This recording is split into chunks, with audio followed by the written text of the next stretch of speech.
Hello, my name is Darla Bardine, and I'm the Executive Director of the National Network for Youth. This video is going to provide information about the fiscal year 2023 community project funding. This is new federal funding that can go to your organization, your community, and your states to help prevent and end youth and young adult homelessness. Fiscal year 2023 federal funding process has kicked off with deadlines for community project funding happening in April. Now, community project funding is the name for what is the new earmarks. It is legislator designated funding. This short video is going to provide information for community-based nonprofits and schools. I cannot emphasize enough how important it is for you to reach out to your U.S. House representative today to start the process of being considered to receive community project funding. Don't forget, there is $1.4 trillion available through this funding stream. So first, I'm going to start with what you need to know about community project funding process. So our webpage has the link for all the guidelines for the FY23 community project funding member request process. I'm just going to go over a few of the highlights now. So every member of the U.S. House of Representatives can make only 15 community project funding requests. This is 5 more than last year. But not all 15 requests are guaranteed, so members of Congress must prioritize the community project requests they submit. Also, community engagement and support is considered when determining which projects will receive this federal funding. So you really need to demonstrate community support for the project you're proposing as a threshold to even be considered. And I'm going to talk a little bit more about that later. Also, all the information that you provide will be made public due to the new transparency rules with these kind of new earmarks. So the information that must be publicly posted includes the proposed recipient name and address, the amount of the request, an explanation of the request, including purpose, and a justification for why this is an appropriate use of taxpayer funds. Also, members of Congress have to sign a certification letter saying that they have, nor their family members have no financial interest in the project. It's only for 1 year for most projects. This may vary depending on the account where the funding is from. This is why it's so important to work with your members of Congress, because they'll help guide you through the process. Also, some community project funding opportunities do have match funding requirements that cannot be waived. So again, work with your House representative and they'll help you know what's required. Also, nonprofits, as well as schools and government agencies, can be grantees. Nonprofits will need to provide evidence of their valid nonprofit status.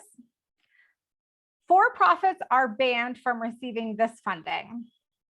So what can community project funding fund? The U.S. House of Representatives has released their rules, which does have specific lists of allowable projects broken down by subcommittee, federal agency, and program. We do have a link to this information on our webpage. Some examples of what community project funding can fund: substance use disorder and or mental health treatment, harm reduction activities, suicide prevention activities, child abuse prevention, projects that promote the abilities of families to thrive through self-sufficiency. Schools and nonprofit entities can apply for innovation and improvement education grants or education funding for a wide range of things, including after school centers, curriculum development, teacher trainings, and more. There is also CDBG funding available for brick and mortar housing, as well as projects that enhance employment opportunities for individuals. Now, the community project funding process is that you work directly with your member of Congress And your member of Congress will have their own internal deadline sometime in the middle of April. And then your member of Congress has to comply with the House Appropriations Committee's rules and deadlines. And their deadlines are April 27th and 29th. So therefore, it's really important that you work with your elected officials so you meet their deadlines, you meet their requirements on time. We highly recommend that you check their website to set up a meeting. If you don't know your elected officials' web address or contact information, you can use the Legislature Lookup tool on our website. Also, some recommendations that we have to prepare strong community project funding requests. So we know that this funding is going to favor projects from state and local governments as well as nonprofits.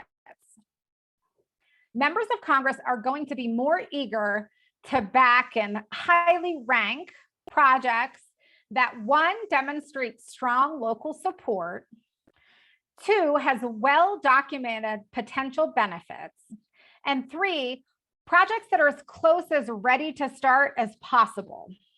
Now, there is no perfect project, and reaching out and working with your representative closely is extremely critical. There are things to consider as you are pulling your project together. Number one is practicalities. What is the project's timeline? Is the project ready to begin? If not, what further steps are needed? What are the documented public safety, health, or educational benefits of the project? Are there any trade-offs investing in this project versus others in the region? The second is economics. How many and what kinds of jobs does this create, and for how long? Also, what are the regional economic benefits of the project?